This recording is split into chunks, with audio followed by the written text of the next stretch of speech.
اعوذ باللہ السمیع العلیم من الشیطان الرجیم، بسم اللہ الرحمن الرحیم۔ بات چل رہی تھی resolution of marriage by the way of خلا، اسلامک شریعہ اور پاکستان مسلم فیملی لاز، اس حوالے سے کس پرسپیکٹو کے ساتھ ڈیل کرتے ہیں،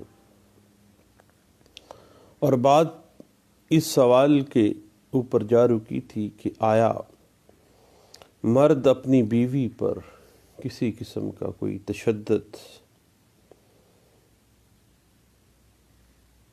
کر سکتا ہے اور اسی بنا پر عورت کا مطالبہ خلا درست ہو اور خاوند کو اس سے مہر مثل وصول کرنے کا حق ہے۔ اب اس کوشچن کو اگر ہم پاکستانی پرسپیکٹو میں دیکھنا چاہیں تو 2016 YLR پیج 371 ہمیں یہ بات واضح کر دیتی ہے کہ صرف جسمانی تشدد ہی ظالمانہ رویے کے زمرے میں نہیں آتا، بلکہ مینٹل ٹارچر جو ہے خاوند کا اور خاوند کے گھر والوں کا نفرت انگیز رویہ، یہ بھی ظالمانہ سلوک کے زمرے میں ہی آتا ہے۔ اور اسلامک شریعت کے مختلف سکولز آف تھاٹ میں حنفیہ سکول آف تھاٹ کہتے ہیں کہ اگر خاوند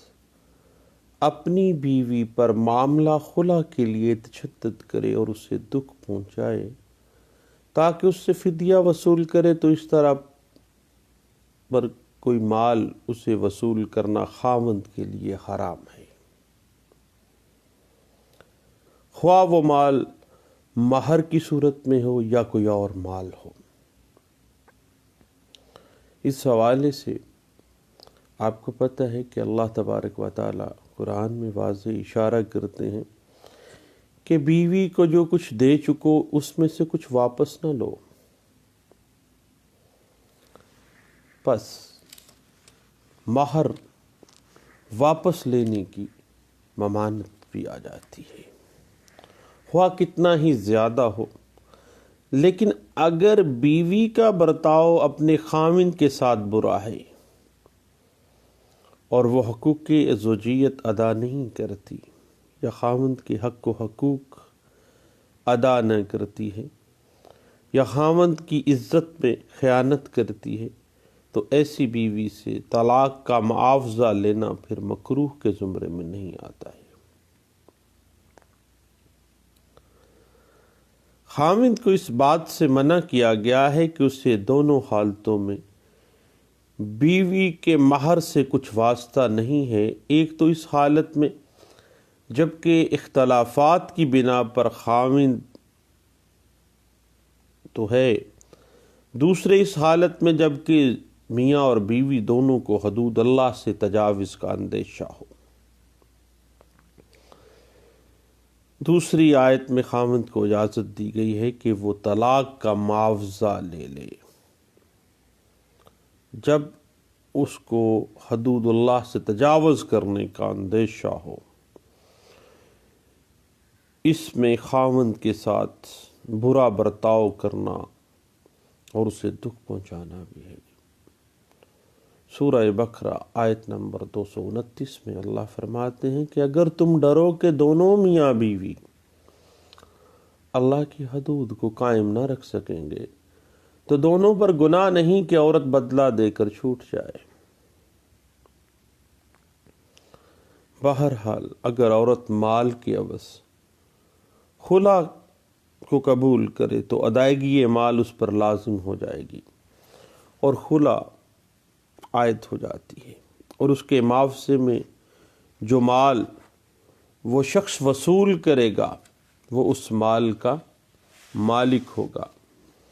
لیکن اگر بیوی کا معاوضہ کو قبول کر لینا خاوند کی ضرر رسانی اور بدسلوکی پر مبنی ہو تو اس مال خلا پر خاوند کی ملکیت مضموم ہوگی البتہ خاوند کے لیے مال خلا کا مالک ہونا اس صورت میں روا ہوگا جب کہ خلا خاوند سے بیوی کی نفرت اور کراہت کی بنا پر ہوئی ہو۔ اگر خاوند نے بیوی کو خلا کے قبول کرنے پر مجبور کیا ہو اور خلا کا مطالبہ پہلے خاوند کی طرف سے ہو، یعنی اس نے بیوی سے کہا ہو کہ میں نے تیرے ساتھ خلا کیا اور بیوی نے مجبور ہو کر اسے قبول کر لیا ہو، اگر خاوند نے لفظ خلا استعمال کیا تو دین طلاق بائن پڑ جائے گی، لیکن خاوند کو مال کا کوئی حق نہیں ہوگا، کیونکہ بیوی کے ذمہ مال واجب ہونے کی شرط یہ ہے کہ وہ ادائے مال کے اوپر راضی ہو۔ اگر خاوند نے بیوی سے کہا میں نے تجھے 1,00,000 کے عوض طلاق دی اور اسے ادائیگی مال پر مجبور کیا تو طلاق رجعی واقع ہو جائے گی اور خاوند زر فدیہ کا حقدار نہیں ہوتا ہے۔ اور اگر خاوند نے خلا کا لفظ استعمال کیا تو طلاق بائن پڑ جائے گی اور معاوضہ ساقط ہو جائے گا، اور اگر مال کے عوض طلاق کا لفظ استعمال کیا تو پھر طلاق رجعی ہو پڑے گی اور معاوضہ اس صورت میں بھی ساقط ہو جائے گا۔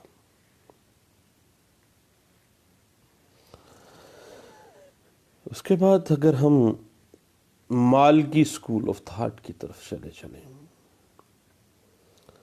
تو مالکیہ اسکول آف تھاٹ کہتا ہے کہ اگر خاوند بیوی کے ساتھ بدسلوکی کرے اور اس کے اوپر سوکن ڈال دے تاکہ وہ بیوی مال کے عوض اس سے چھٹکارا حاصل کر لے، لیکن یہ بدسلوکی اس لیے ہو کہ وہ نماز نہیں پڑھتی یا اس لیے ہو کہ اسے ناپاکی سے غسل کرنے پر مجبور کرتی ہے، تو ایسا کرنا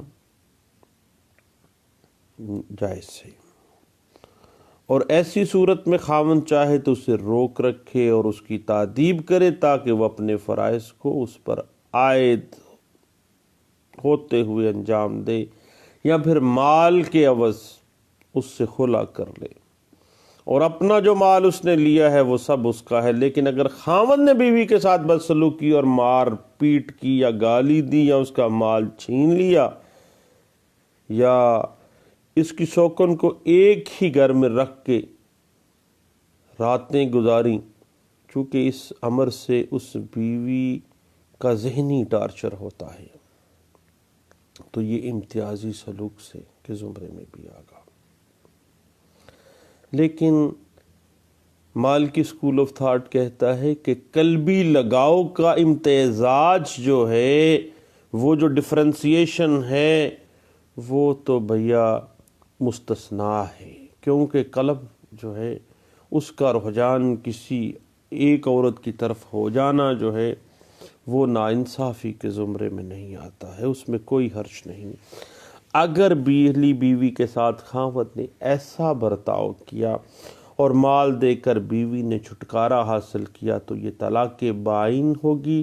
اور جو مال اس نے لیا وہ واپس کرنا ہوگا۔ اور اگر خلا کا مطالبہ، خلا کا جو کنسیڈریشن ہے زر خلا، وہ خاوند کے بچے کو دودھ پلانا یا حمل اس کو ہے تو حمل کے اخراجات کا برداشت کرنا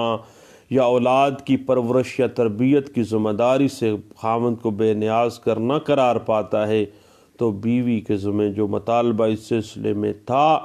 دن وہ ساقط ہو جائے گا اور اس بیوی کے حقوق اسے پھر حاصل ہوں گے۔ اگر بیوی نافرمان ہو اور اس نے اپنی بدزبانی سے خاوند کو دکھ پہنچایا تو خاوند بلا کراہت اپنے مال کا مطالبہ پورا کر سکتا ہے۔ اور اگر خاوند کو یہ معلوم ہو جائے کہ وہ عورت اس کی عزت و ناموس میں خیانت کرتی ہے تو کیا اسے حق ہے کہ بیوی کے ساتھ بدسلوکی کرے، اسے مجبور کرے کہ وہ مال دے کر خاوند سے چھٹکارا حاصل کرے؟ اور آیا وہ مال خاوند کے لیے روا ہوگا؟ ایسا کرنا بھی مال کی اسکول آف تھاٹ کہتا ہے کہ درست نہیں ہے، کیونکہ جب خاوند کو بیوی کی بدکاری کا علم ہو اور وہ بیوی سے زر خلا وصول کرنے کے لیے اس کا خاوند بننا رہتا ہے تو یہ سخت کمینہ پن ہے، اور کتھی صورت مال کی اسکول آف تھاٹ کہتا ہے کہ شریعت اس بات کی اجازت نہیں دیتی کہ جب خاوند کو بیوی کی بدکاری کا پتہ چل گیا تو اب وہ ڈھیٹ بن کے کمینہ بن کے بیٹھا رہے کہ اس کو تنگ کر کے اس سے زر خلا حاصل کروں گا، اس کے بعد پھر اس کو فارغ کروں گا۔ لہٰذا اسے چاہیے کہ بغیر مطالبہ مال کے بدکار عورت کو طلاق دینے کے سوا اور کچھ نہ کرے، یا پھر اسے بغرض تعذیب روک کے رکھے۔ اگر خامن نے اسے مار پیٹ یا گالی گلوچ سے تنگ کیا اور آخر مال لے کر اسے چھوڑ دیا، دین یہ بات ثابت ہوگی کہ بیوی وہ مال اس سے واپس لے سکتی ہے اور بلا معاوضہ مال وہ زوجیت سے خارج ہو جائے گی۔ اور اس کے بعد حنابلہ اسکول آف تھاٹ آ جاتا ہے، اسلامک شریعت کا ایک بڑا اسکول آف تھاٹ ہے، اور حنابلہ کہتے ہیں کہ اگر ایک شخص اپنی بیوی کے ساتھ بدسلوکی کرے، مار پیٹ کرے، گالی گلوچ یا مختلف حربوں سے تنگ کرے اور سوکن کی باری کو اس کی باری پر ترجیح دے دے، اس کا خرچ بند کر دے، اس کے حقوق کی ادائیگی میں کوتاہی کرے تاکہ بیوی مال دے کر اس سے چھٹکارا پالے،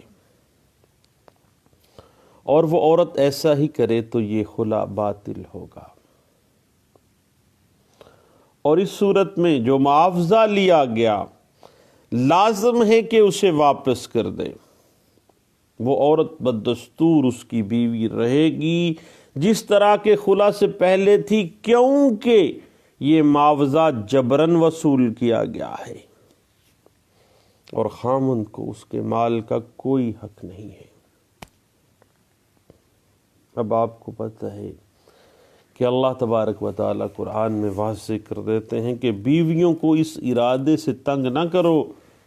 کہ جو کچھ تم نے دیا اس میں سے کچھ واپس لے لو، تنگ کر کے واپس نہیں دینا۔ اب حنابلہ اسکول آف تھاٹ کے نزدیک یہ ممانت معاملہ کے فاسد ہونے کی وجہ سے ہے، البتہ اگر یہ خلا لفظ طلاق کے ساتھ ہو یا خلا ہی کا لفظ ہو لیکن بنیت طلاق استعمال کیا گیا ہو تو اس سے ایک طلاق کے رجی واقعہ ہوگی، لیکن اگر خاوند نے اس ارادے سے بدسلوکی نہ کی ہو کہ بیوی سے معاوضہ طلاق میں مال وصول کرے،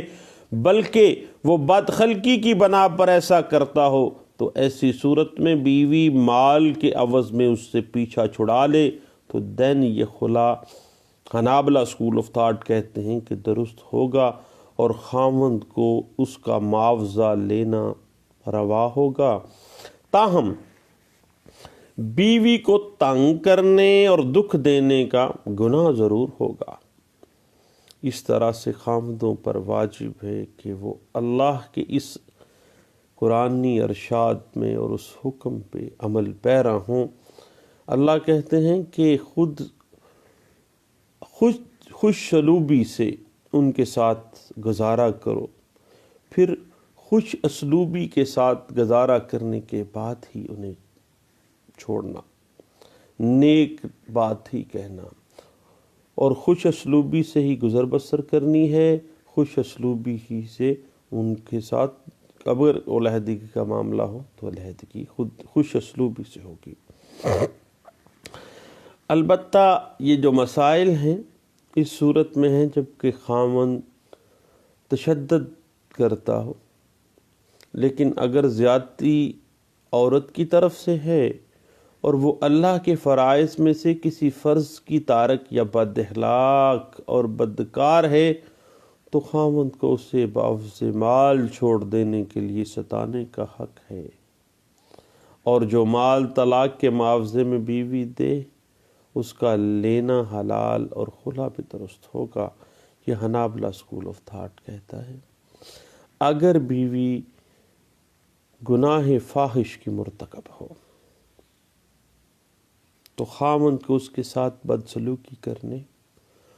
اور سزا دینے کا حق ہے، یہاں تک کہ وہ بدی سے باز آ جائے یا مال دے کر اس خاوند سے پیچھا چھڑا جائے۔ اس کے بعد شافی اسکول آف تھاٹ کی طرف چلتے ہیں۔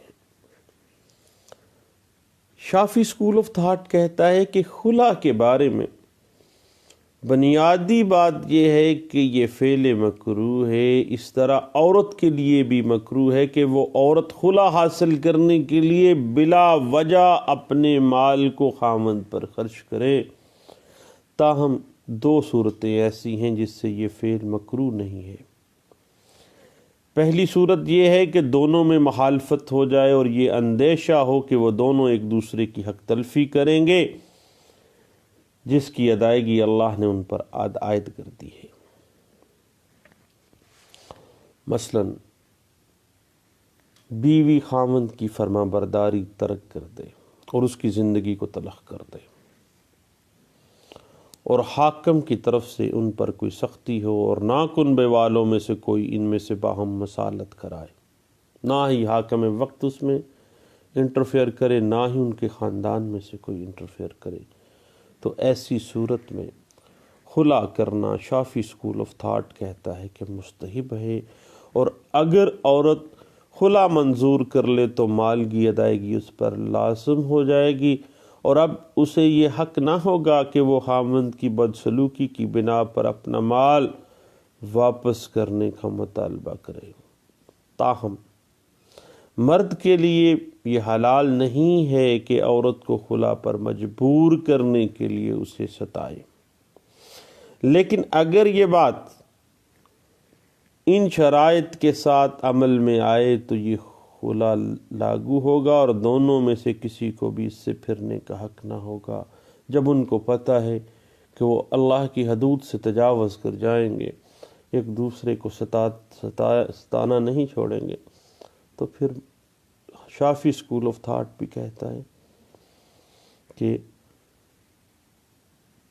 دونوں میں سے کسی کو بھی اس سے پھرنے کا حق نہ ہوگا اور خلا جو ہے وہ لاگو ہو جائے گا۔ اس کے بعد شافی اسکول آف تھاٹ جو دوسری صورتحال ہمیں دیتا ہے وہ یہ ہے کہ خاوند مشروب بیع، مشروط بیع طلاق قسم کھائے کہ وہ اس گھر میں داخل نہ ہوگا، یہ قسم کھائے کہ موجودہ سال میں وہ گھر میں نہیں جائے گا، تو ایسی حالت میں اسے حق ہے کہ بغیر کسی کراہت کے بیوی سے خلا کر لے۔ ایسی صورت میں شافی اسکول آف تھاٹ کہتا ہے کہ طلاق بائن پڑے گی اور وہ گھر میں داخل ہو جائے گا، لیکن وہ عورت اس کی بیوی نہیں رہے گی، اور اس پر 3 طلاق کی قسم عائد نہیں ہوگی۔ خاوند جب گھر میں داخل ہوگا تو وہ 1 طلاق سے بائنہ ہو جائے گی، کیونکہ خلا 1 طلاق ہوتی ہے اور فسخ نکاح نہیں ہوتا ہے، اور جو لوگ یہ کہتے ہیں کہ اس سے فسخ نکاح ہو جاتا ہے، اس کا مقصد یہ ہے کہ اس سے عورت بائنہ ہو جائے گی لیکن طلاق کی تعداد کم نہ ہوگی، بشرطے کہ وہ طلاق خلا یا فدیہ کے الفاظ میں دی گئی ہو اور طلاق کی نیت نہ کی گئی ہو،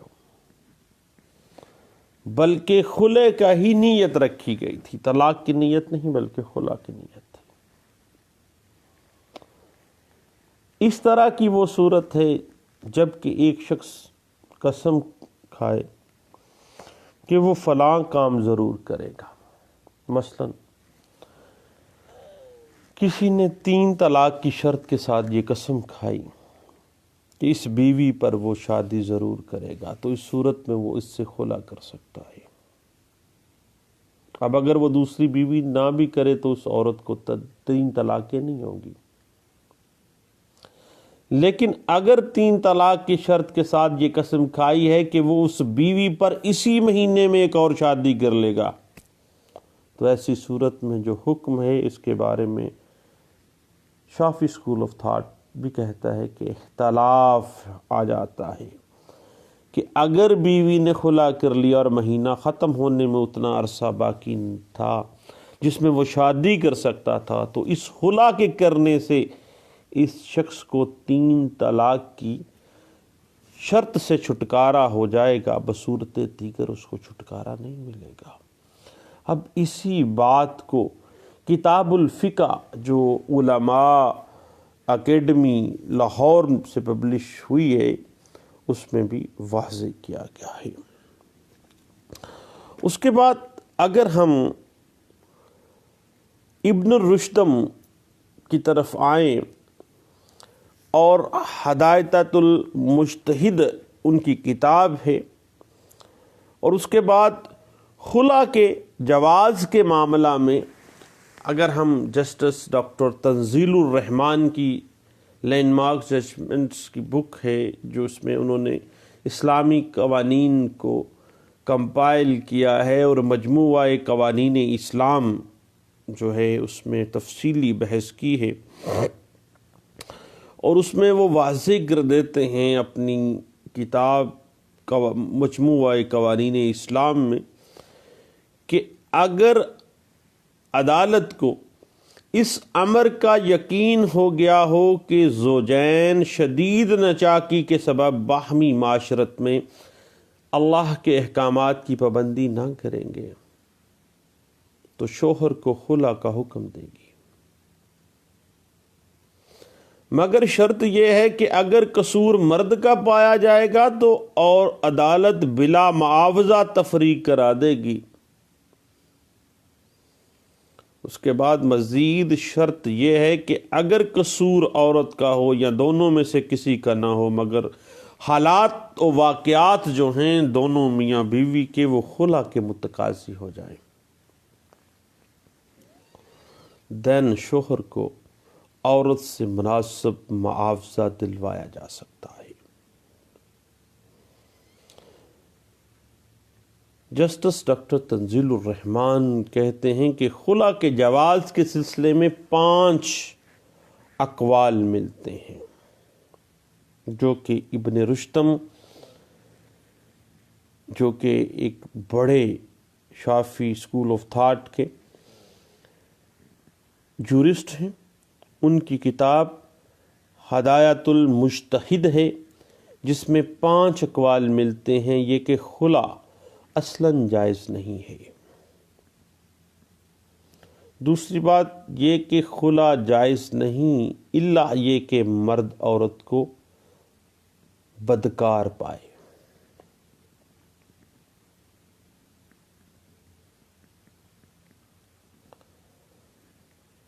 تیسری بات یہ ہے کہ خلا ہر حال میں جائز ہے خواہ ضرر کے ساتھ ہو۔ چوتھا قول یہ ہے کہ خلا جائز نہیں الا یہ کہ یہ خوف دامن گیر ہو کہ زوجین حدود اللہ کو قائم نہیں رکھ سکیں گے۔ 5واں قول یہ ہے کہ خلا ہر حال میں جائز ہے الا اس صورت میں کہ خلا سے ضرر ہو۔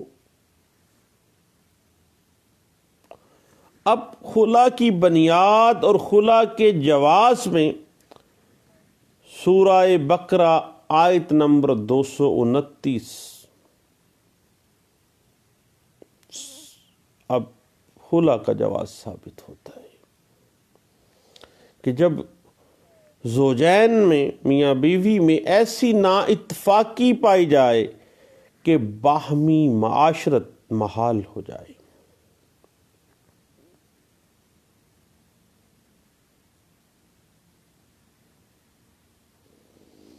اس کے بعد اگر ہم اسلامک فقہ کے ایک بڑے جورسٹ داؤد بن علی الظاہری کو دیکھیں تو وہ کہتے ہیں کہ خلا صرف اس صورت میں جائز ہے جب شوہر اور بیوی دونوں کو خطرہ ہو کہ وہ اللہ کی حدود کو قائم نہ رکھ سکیں گے۔ اور ابن حمام کی مشہور فقہ کی کتاب فتح التقدیر کے مطابق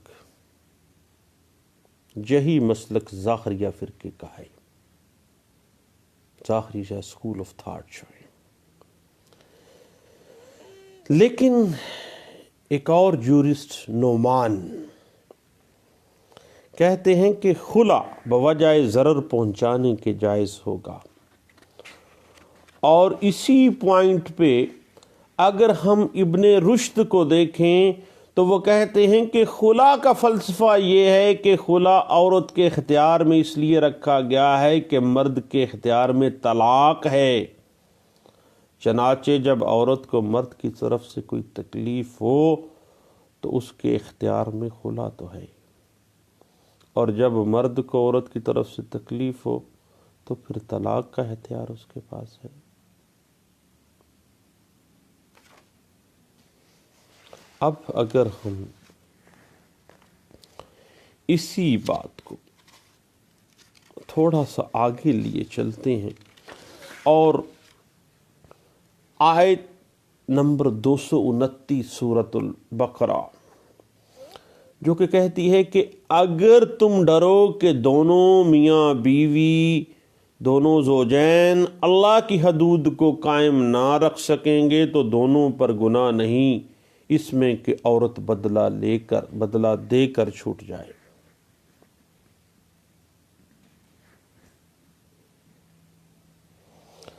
اب اسی بات کو اگر ہم تفسیر قرطبی کے تناظر میں دیکھیں تو قرطبی کی مشہور تفسیر، جس کو تفسیر قرطبی بھی کہا جاتا ہے، اور اس تفسیر کا اصلی نام تو الجامع الاحکام القرآن، اس میں لکھا ہے کہ اللہ نے حرام کر دیا کہ شوہر عورت سے خلا کا کچھ بھی معاوضہ لے، الا یہ کہ اس امر کا خوف ہو کہ وہ دونوں حدود اللہ کو قائم نہ رکھ سکیں گے، اور تحریک کو اس شخص کے واسطے جو حد سے تجاوز کرے وعید کے ذریعے سخت بنا دیا ہے، خوف دیا ہے سزا کا، اور اس کے معنی یہ ہیں کہ زوجین میں سے ہر ایک اپنے دل میں یہ غور کرے کہ کیا وہ عورت اپنے شوہر کی حقوق زوجیت کو اس طور پر قائم رکھ سکے گی جو اس پر بربنائے نکاح واجب ہو گئے تھے، جن کا حکم اللہ نے اس کو دیا ہے، اور جس کو وہ عورت اپنے خیال میں ناخوشگوار سمجھتی ہے۔ بس اگر ایسا ہے تو عورت کے لیے کوئی قباحت نہیں کہ وہ شوہر کو فدیہ دے، اور نہ ہی شوہر کے لیے ایک قباحت ہے کہ وہ عورت سے معاوضہ خلا لے۔ اب اس آیت میں جو خطاب ہے وہ زوجین سے ہے، دونوں کے لیے ہے، کہ دونوں سے مراد دونوں میاں بیوی، جب ان کو یہ پتہ ہو کہ وہ حدود اللہ کو قائم نہیں رکھ سکیں گے، اور یہ حقوق خوف کے ذریعے ہوتا ہے جو کہ ناخوشگوار امر کے وقوع ہونے کا خوف دلاتا ہے۔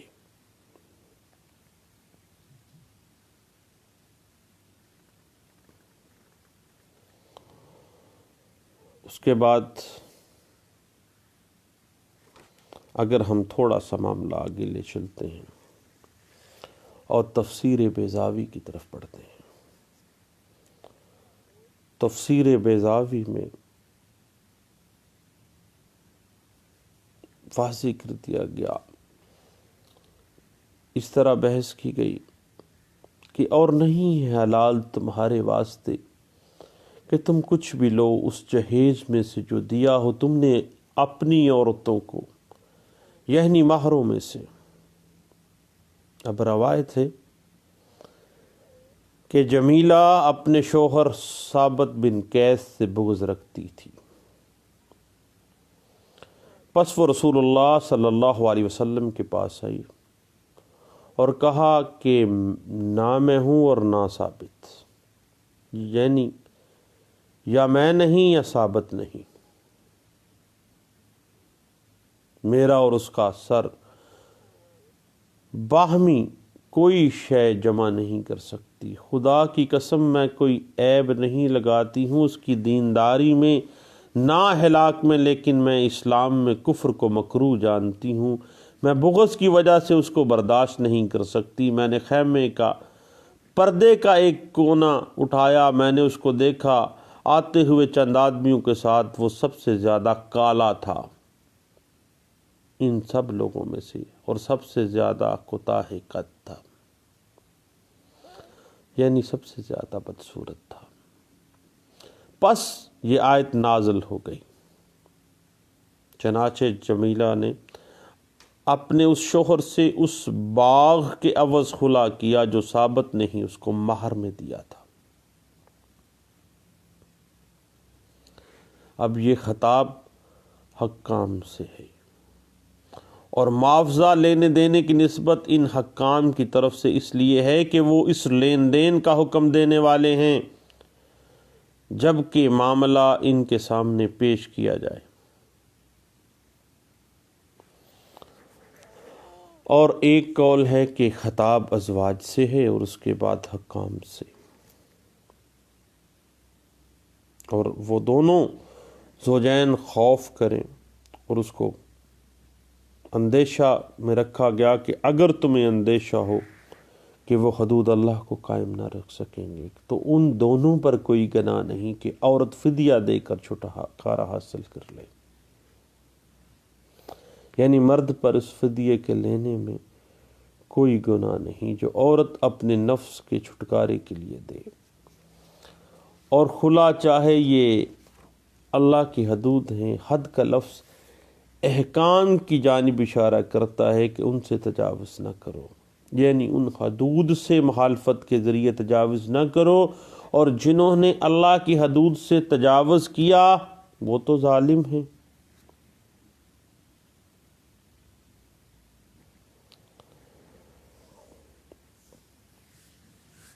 اس کے بعد اگر ہم امام ابو حنیفہ اور امام شافعی رحمۃ اللہ علیہ کے معاملات میں دیکھیں تو بڑے جورسٹ ہیں۔ امام ابو حنیفہ رحمۃ اللہ علیہ، ان کے نزدیک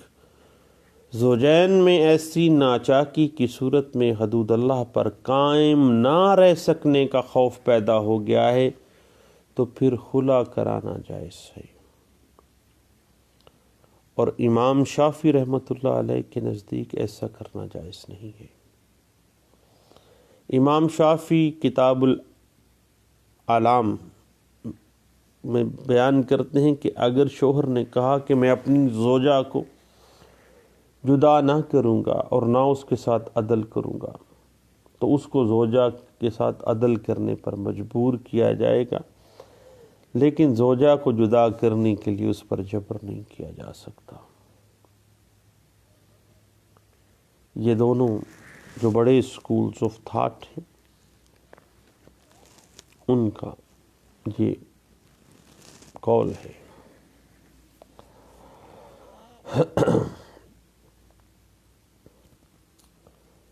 اب بات اس طرح سے ہے کہ رسول اللہ صلی اللہ علیہ وسلم کی ایک حدیث مبارک ترمذی میں روایت ہے کہ جس عورت نے بھی اپنے خاوند سے بغیر کسی معقول عذر یا مجبوری کے خلا حاصل کیا اس پر بہشت کی خوشبو حرام ہے، وہ جنت کی خوشبو بھی نہ پا سکے گی۔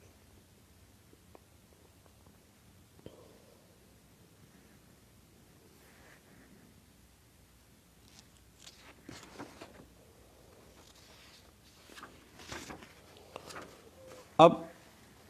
معاملہ اس سے تھوڑا سا آگے چلتا ہے اور ہم آ جاتے ہیں پاکستان کے مسلم فیملی لاز کی جانب۔ جب بیوی کو حسب ضابطہ طلاق کا حق دیا گیا ہو اور وہ اس اختیار کو استعمال کرنا چاہتی ہو یا جب کسی بیوی کے فریقین میں سے کوئی طلاق کے علاوہ تنسیح نکاح چاہتا ہو تو پھر سیکشن 7 مسلم فیملی لا آرڈیننس 1961 کے احکامات مناسب رد و بدل سے اور جہاں تک اپلیکیبل ہوں گے وہ اپلائی کیے جائیں گے۔ اب اس حوالے سے اگر ہم بنیادی لا دیکھنا چاہیں تو وہ ہمیں پاکستان، بلکہ میں کہوں گا کہ بر صغیر پاک و ہند کے پریولنٹ جو فقہ ہے موسٹلی فقہ حنفیہ ہی ہے، اور اس کے اوپر جسٹس عبد الرحمن اور جسٹس ہارنس نے 1945 میں ایک بڑی لینڈ مارک ججمنٹ پاس کی تھی، عمر بی بی ورسز ماہرتین۔ اسی کا تناظر میں ہی آج تک جتنے بھی ہم نے یعنی مسلم فیملی لا آرڈیننس میں بھی جتنی بھی طلاق کے معاملات میں اس کا جو گائیڈنگ پرنسپلز ہیں وہ عمر بی بی کیس سے ہی اخذ کیے جاتے ہیں۔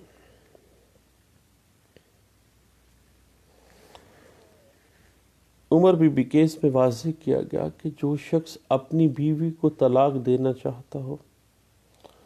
وہ طلاق کا اعلان خواہ کسی شکل میں بھی ہو کرنے کے بعد جس قدر جلد ہو سکے ایسا کرنے کے لیے چیئرمین کو تحریری طور پر نوٹس دے گا اور اس کی ایک نقل جو ہے وہ بیوی کو مہیا کرے گا اس طلاق کی۔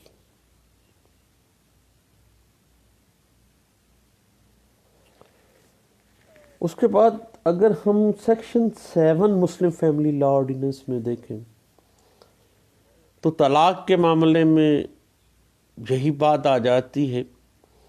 کہ ایک نوٹس یونین کونسل کے چیئرمین کو اور ایک نقل بیوی کو مہیا کرنی ہے، اور اگر وہ ایسا نہیں کرتا تو اس کا پینل پروویژن ہے جس کی مدت 1 سال تک ہو سکتی ہے اور جرمانہ 5,000 تک بھی ہو سکتا ہے یا دونوں سزائیں بھی ہو سکتی ہیں۔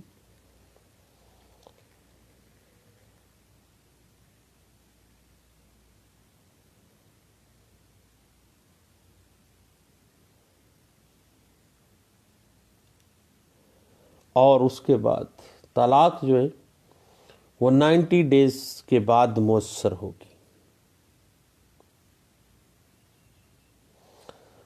اور جب چیئرمین یونین کونسل کو نوٹس دیا جائے گا تو 30 ڈیز کے اندر چیئرمین فریقین کے اندر مصالحت کروانے کی غرض سے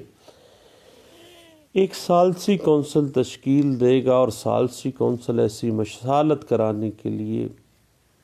سارے اقدامات کرے گی۔ اور اگر طلاق کے اعلان کے وقت بیوی حمل سے ہے دین طلاق تو اس وقت تک نہیں ہوگی جب تک کہ وضع حمل نہ ہو جائے۔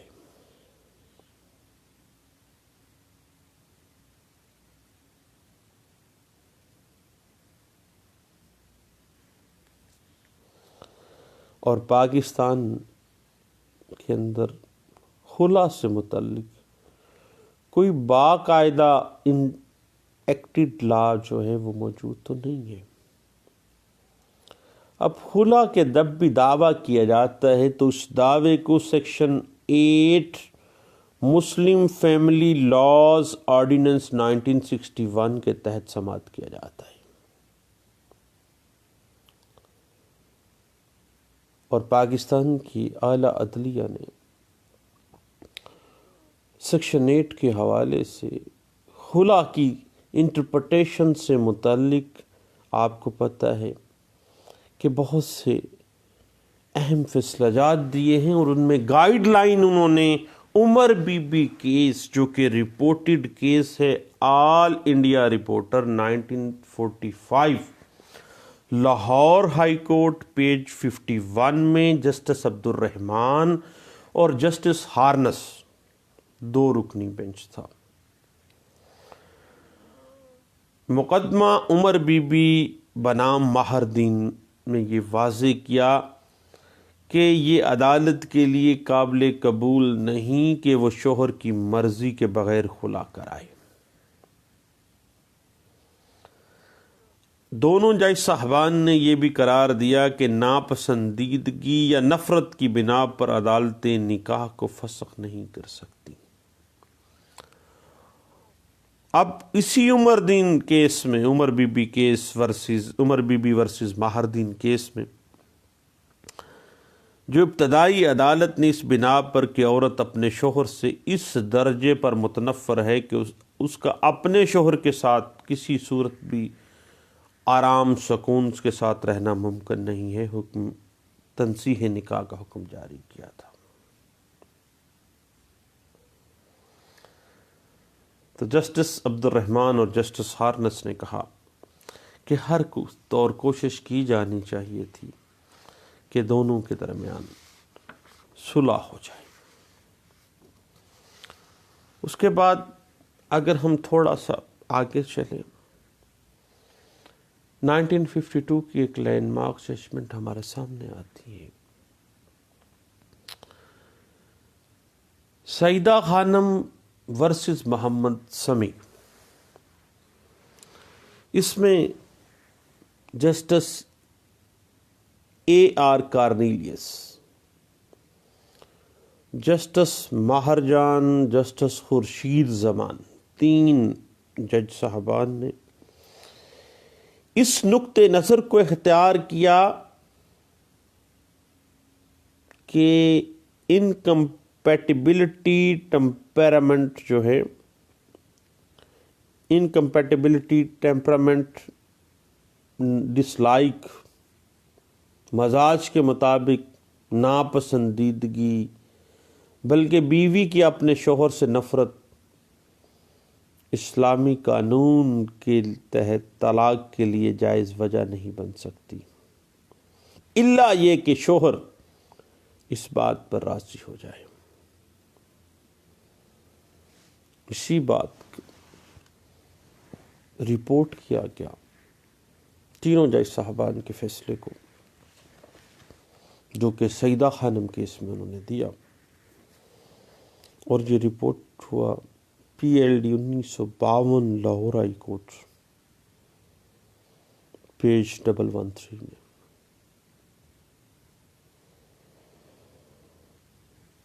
اس کے بعد ایک کیس سامنے آتا ہے بلقیس فاطمہ ورسز نجم الاکرام، 1959 کا کیس تھا۔ اس میں بھی لاہور ہائی کورٹ میں justice Bashir Ahmad, justice BZ Kaus اور جسٹس مسعود احمد،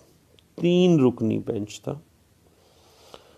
انہوں نے یہ قرار دیا، تینوں جج صاحبان نے، کہ اگر عدالت اس نتیجے پر پہنچ جائے کہ زوجین اللہ کی حدود کو قائم نہ رکھ سکیں گے تو شوہر کی رضامندی کے بغیر عدالت بیوی سے مناسب معاوضہ شوہر کو دلا کر خلا کرا سکتی ہے۔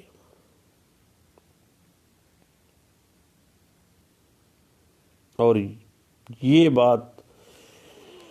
PLD 1959 Lahore high court page 566 میں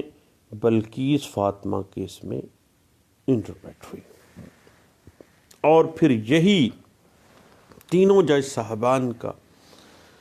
جو فیصلہ تھا، اسی فیصلے کو، اسی نقطۂ نظر کو سپریم کورٹ آف پاکستان نے اپنی ججمنٹس میں اختیار کیا اور کہا کہ یہ فیصلہ بالکل قرآن و سنت اور پاکستان کے فقہ جو علماء ہیں، تمام شریعت اور فقہاء جتنے بھی ہیں، ان کے مطابق ہے، اور اس بات کو PLD 1967 سپریم کورٹ پیج 97 میں بھی ڈسکس کیا گیا تھا۔ اس کے بعد پیارے بھائی فیملی کورٹ ایکٹ 1964 جو کہ 2002 میں کچھ امینڈمنٹس بھی ہو گئیں، اور سیکشن 5 کے تحت دعویٰ تنسیح نکاح کے علاوہ حق مہر، نان و نفقہ، سامان جہیز، پوبرٹی، جیکٹیشن آف میرج، گارڈین شپ، یہ ساری چیزیں، حتیٰ کہ گارڈین شپ کا، کسٹڈی کا، نابالغان کی ملاقات کا، ان کی جائیداد اور ان کی ذات کا جو گارڈین ہے،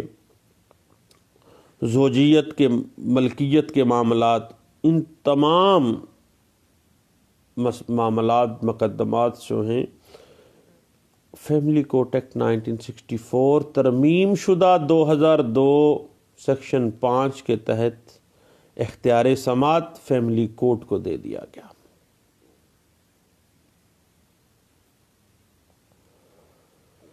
اب اس وجہ سے تنسیح نکاح میں ہی حق مہر آ گیا، تنسیح نکاح کے اندر ہی نان و نفقہ آ گیا، سامان جہیز بھی آ گیا، حق حسانت بھی آ گیا، کیونکہ اختیار سماعت 2002 میں واضح کر دیا گیا سیکشن 5 کے تحت۔ الگ الگ مقدمات کی ضرورت ہی نہیں ہے۔ اب 2002 میں آرڈیننس 55 جو تھا، جس میں یہ امینڈمنٹ کی گئی تھی فیملی کورٹ ایکٹ 1964 میں، یہ امینڈمنٹ اس وجہ سے کی گئی تھی کہ ازواجی زندگی کے تنازعات ایک ہی دعوے میں اکٹھے سماعت کیے جائیں تاکہ طوالت مقدمات سے اجتناب کیا جا سکے۔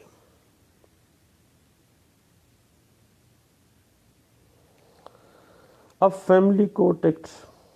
واضح کر دیتا ہے کہ شریعت محمدی میں طلاق کا حق شوہر کو دیا گیا ہے، اس کے دعویٰ کرنے کی ضرورت نہیں ہے۔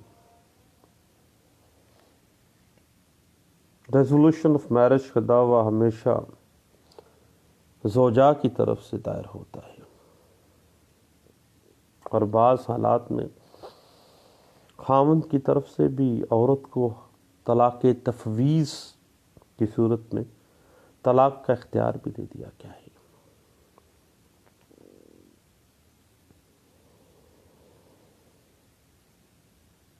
اگر ہم تھوڑا سا معاملہ آگے لے چلیں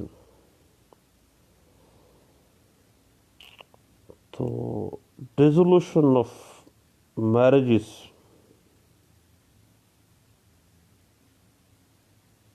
resolution of Muslim marriages act 1939 کے بموجب جب عورت کو تنسیح نکاح کا حق کن صورتوں میں دیا گیا ہے؟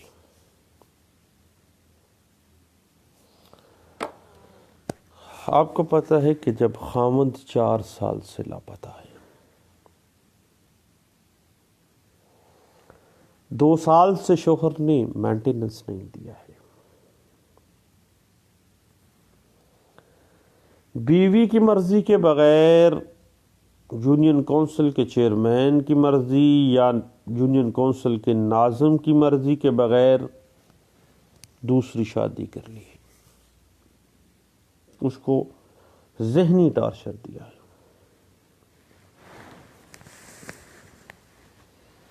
چوتھی بات، عرصہ 3 سال سے حق کے زوجیت ادا نہیں کیے، بیوی کے قریب بھی نہیں آیا۔ اور 5ویں بات، خاوند شادی کے وقت سے لے کے اب تائیں نامرد ہے، امپوٹنٹ ہے۔ اب امپوٹنسی کا جو ایشو ہے، اس پہ ہم نے علیحدہ سے ایک دفعہ بات بھی کی، اور امپوٹنسی کون کون سی صورت میں ہوتی ہے اور کس طرح سے اس اسلامی شریعہ اور مسلم فیملی لاز جو ہیں پاکستان کے وہ اس حوالے سے کس طرح سے کس پرسپیکٹو میں دیکھتے ہیں. آپ یوٹیوب پہ امپوٹنسی لاز بائی سلیم یعقوب آپ دیکھیے گا، اس میں اس بات کو ہم نے واضح بھی کیا ہے. چھٹی صورت آ جاتی ہے کہ دوران نابالغی، یعنی جب بی بی سوئی جورس نہیں تھی 16 سال سے پہلے،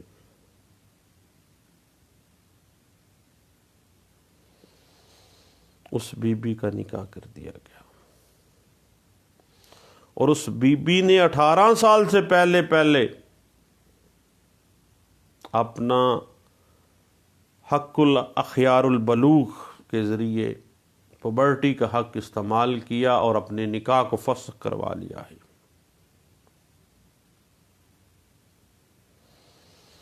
ساتویں صورت آ جاتی ہے کہ شوہر نے بیوی کے ساتھ ظالمانہ سلوک روا رکھا ہو،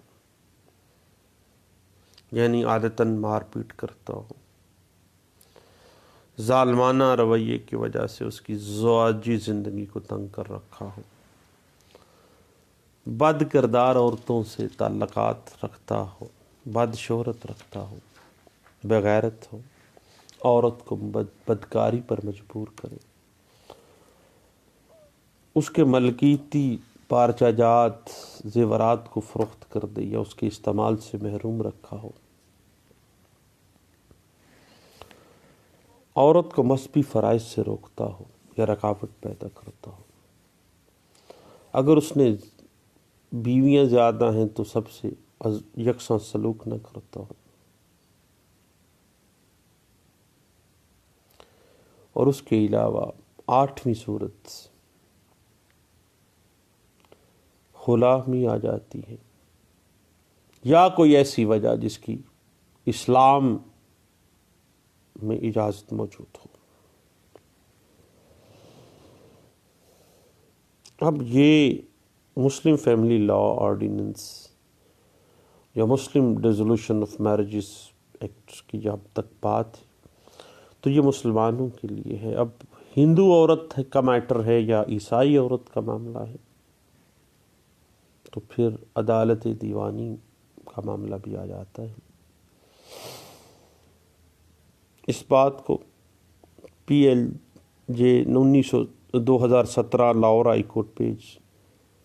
732 میں بھی ڈسکس کیا گیا. اور جب بھی ریزولوشن آف میرج کا دعویٰ دائر کیا جائے گا تو اس میں یہ بات واضح کی جائے گی کہ فریقین کا نکاح کب ہوا، نکاح نامے کی نقل شامل کی جائے گی، خاوند کا سلوک کیسا تھا، آخر اختلاف کن صورتوں میں بڑا ہے، اور اگر ریزولوشن آف میرج کے ہی دعوے میں ایک سے زائد دادرسی چاہتے ہیں تو اس کے بارے میں بھی بنائے مساہمت علیحدہ لکھی جائیں گی کہ کیا کیا کاز آف ایکشن، کیا کیا ایشوز ہیں، اور وہ تمام چیزوں کو واضح کرتے ہوئے آپ ریزولوشن آف میرج کا دعویٰ دائر کریں گے. اس بات کی مزید انٹرپریٹیشن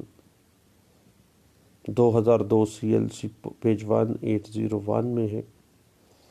اور پی ایل جے 2010 سپریم کورٹ پیج 891 اسی بات کو ڈسکس کرتا ہے، اور 2019 YLR پیج 86 بھی اسی حوالے سے ہمیں گائیڈ لائنز فراہم کر دیتا ہے. تو دوستو، suit for dissolution of marriages by the way of خلا ہمارا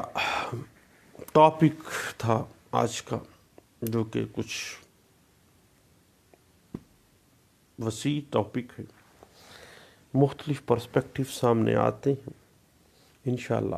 اسی ٹاپک کے ساتھ دوبارہ ملتے ہیں. دعاؤں میں یاد رکھیے گا. Thank you. اللہ حافظ.